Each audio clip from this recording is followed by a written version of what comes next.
Hey guys, welcome back to my channel. आज हम हनुमान जी के ड्राइंग को कलर करेंगे। आप इसका आउटलाइन पार्ट नहीं देखे हो तो डिस्क्रिप्शन में लिंक है, जाके ज़रूर देख लेना। पहले मैं ड्राइंग को हल्के हाथों से इरेज किया, उसके बाद मैं डार्क ब्राउन कलर से शेडिंग कर रहा हूँ। तो आगे देखो मैं कौन सा कलर यूज कर रहा हूँ।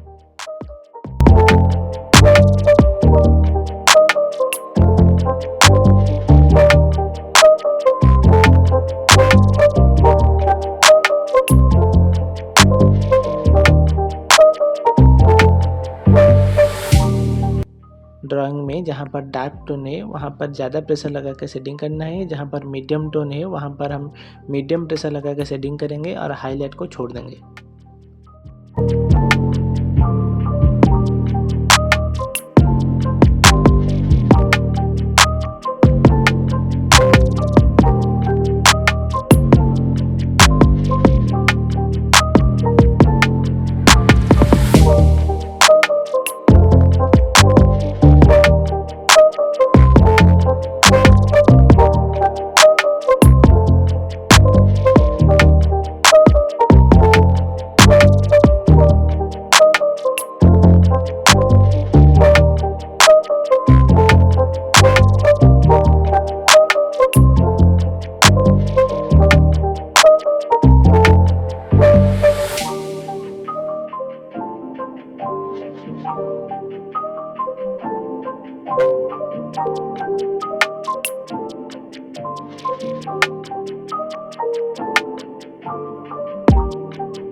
यहाँ पर मैं ज्वेलरी और हाईलाइट पार्ट के लिए लेमन येलो कलर का यूज़ कर रहा हूँ। आप लोग देखो मैं यहाँ पर कैसे बना रहा हूँ, आपको समझ आ जाएगा।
कॉटन बड से ब्लेंडिंग करने के बाद यहाँ पर मैं हाईलाइट के लिए वाइट कलर का यूज़ कर रहा हूँ।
जहाँ पर एकदम ब्लैक कलर और छोटे छोटे ब्लैक कलर की डिटेलिंग है, वहाँ पर मैं ब्लैक कलर पेंसिल का यूज़ कर रहा हूँ।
आई होप आपको वीडियो अच्छा लगा। आप लोगों को कैसा लगा कमेंट पर बताओ। अच्छा लगा तो लाइक करो, नहीं हो तो चैनल को सब्सक्राइब करो। मिलते हैं इसी वीडियो के नेक्स्ट पार्ट में। Thanks for watching.